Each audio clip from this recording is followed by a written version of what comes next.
Morning all of you. आज हमारा देश एक साथ दो पर्व मना रहा है, बसंत पंचमी और रिपब्लिक डे। तो सबसे पहले मैं माता सरस्वती की से प्रार्थना करती हूँ कि वह अपना आशीर्वाद हम सभी पर बनाए रखिए। उसके बाद माननीय डायरेक्टर सर श्री मनोज अग्रवाल जी और मेरे सभी साथी टीचर्स एवं प्यारे बच्चों, आप सभी को गणतंत्र दिवस की हार्दिक शुभकामनाएं। आज हमारा देश 74वां गणतंत्र दिवस बड़े ही धूमधाम से मना रहा है। आज के दिन हमारे देश का संविधान लागू हुआ था, इसलिए हम गणतंत्र दिवस मनाते हैं। ये भारत का संविधान ही एक ऐसा संविधान है जो हाथों से लिखा गया है। इसको लिखने के लिए कोई प्रिंटिंग मशीन नहीं थी। हमारे देश के नेताओं ने, हमारे देश के संविधान निर्माताओं ने अपने हाथों से इस संविधान को लिखा है और जो संविधान में कागज यूज किया गया है वह भी हाथों से बनाया गया था। इसीलिए हमें हमारे संविधान पर गर्व होना चाहिए। हमारे संविधान को बनाने में पूरे 2 वर्ष 11 महीने और 18 दिन का समय लगा। 1946 को हमारे संविधान की पहली बैठक हुई थी, जिसकी अध्यक्षता सच्चिदानंद सिन्हा ने की थी। उसके बाद 11 दिसंबर 1946 को दूसरी बैठक हुई, जिसके बाद डॉक्टर राजेंद्र प्रसाद को हमारी संविधान सभा का अध्यक्ष बनाया गया था। तो बच्चों, संविधान को लिखने का काम आज़ादी से पहले ही शुरू हो गया था।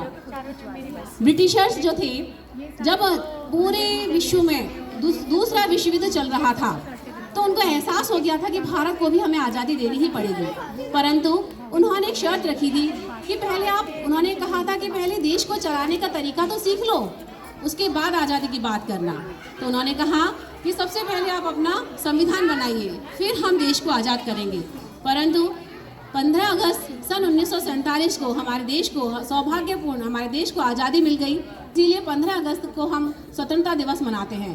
परंतु संविधान निर्माण का कार्य 26 नवंबर सन 1949 26 नवंबर 1949 में संविधान हमारा बनकर पूरा हो गया। तो बात आई कि क्यों ना अब हमारा जब संविधान बन गया है तो इसको लागू किया जाए। लेकिन हमारे जो संविधान निर्माता थे, उन्होंने इस संविधान को, जरा बच्चे ये सोचिए कि जब संविधान 2 महीने पहले बन गया तो उसको उस दिन लागू क्यों नहीं किया गया। उसके पीछे एक रीज़न था। उसके पीछे की कहानी ये है जो मैं आपको बताती हूँ कि हमारा संविधान 26 नवंबर सन 1949 को बन तो गया था और संविधान सभा में पेश भी हो गया था, लेकिन उसको अंगीकृत किया गया था, लेकिन उसको लागू नहीं किया गया था। 1929 में लाहौर अधिवेशन में पंडित जवाहरलाल नेहरू ने पूर्ण स्वराज्य की मांग रखी थी और कहा था कि जनवरी महीने में आखिरी रविवार को हम झंडा लहराएंगे, चाहे अंग्रेज हमें आज़ादी दें या ना दें। तो उस समय 1930 के कैलेंडर में देखिएगा, आखिरी रविवार आया था 26 जनवरी को।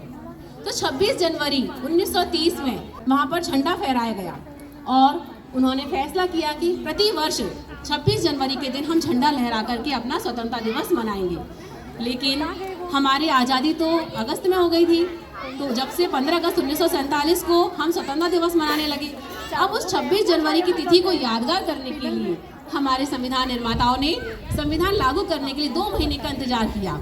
उन्होंने कहा आज हम संविधान को स्वीकार कर लेते हैं 26 नवंबर सन 1949 को, लेकिन हम संविधान लागू करेंगे पूरी धूमधाम के साथ 26 जनवरी सन 1950 को।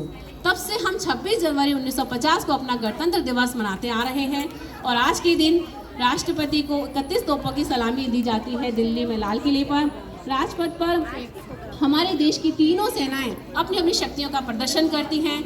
तो इसीलिए बच्चों, मैंने आपको बताया कि संविधान क्या होता है। हमें एक भारतीय होने पर गर्व होना चाहिए कि हमारे पास इतना विशाल संविधान है।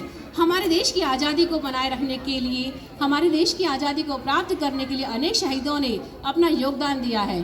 तो बच्चों, हमें इस आज़ादी को बनाए रखना है और हमें बड़े होकर हमारे देश की सेवा करनी है।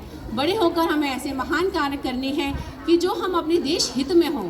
हमें जो भी करना है अपने देश हित के लिए करना है। इसी के साथ मैं अपनी बात को समाप्त करती हूँ। जय हिंद, जय भारत।